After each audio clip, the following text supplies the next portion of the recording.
இன்றைக்கி லஞ்சுக்கு சாம்பார் செய்யலாம்னு சொல்லிட்டு முருங்கைக்கீரையை பறித்து உருவிட்டு இருந்தேன். என்னோட பாப்பா இருந்துட்டு, மம்மி நானும் உங்களுக்கு ஹெல்ப் பண்ணுறேன்னு சொல்லி கீரையை உருவிட்டு இருந்தான். அவள் ஹெல்ப் பண்ணுற பேரில் வீடு ஃபுல்லாக இறச்சிட்டா. சரி, அவள் ஜாலியாக விளையாடிட்டு இருக்கான்.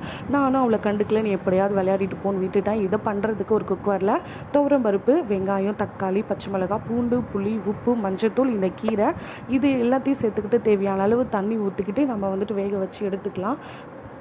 வேக வச்சு எடுத்துக்கிட்டு பருப்பை கடைஞ்சிட்டு ஒரு கடாயில் எண்ணெய், கடுகு, சீரகம், பூண்டு தட்டி போட்டது, பெருங்காயத்தூள், கருவேப்பிலை இதை போட்டு நம்ம கடைஞ்சி வச்ச சாம்பாரை எடுத்து ஊற்றி கொதிக்கணும்னு அவசியம் கிடையாது. அப்படியே தாளித்து இறக்கிக்கலாம். ரொம்பவே சூப்பராக இருக்கும். இது சில பேர் எப்படி செய்வாங்கன்னா, சாம்பார் செஞ்சுட்டு ஃபைனலாக முருங்கைக்கீரையை தூவி கொஞ்சம் கொதிக்க வச்சு இறக்கிடுவாங்க. இப்படி செய்கிறதுனால கீரைலாம் வாயில் போயிட்டு சில குழந்தைங்களுக்கு பிடிக்காது, சாப்பிட மாட்டாங்க. ஆனால் இந்த மாதிரி கடைஞ்சி கொடுங்க, முருங்கைக்கீரை இருக்கிற இடமே தெரியாது. அந்த அளவுக்கு கடைஞ்சிடும், நல்லாவும் சூப்பராக இருக்கும். கண்டிப்பாக ட்ரை பண்ணுங்கள். இந்த வீடியோ உங்களுக்கு பிடிச்சா லைக் பண்ணுங்கள். அப்படி நம்மளோட சேனலை சப்ஸ்கிரைபும் பண்ணிவிடுங்க.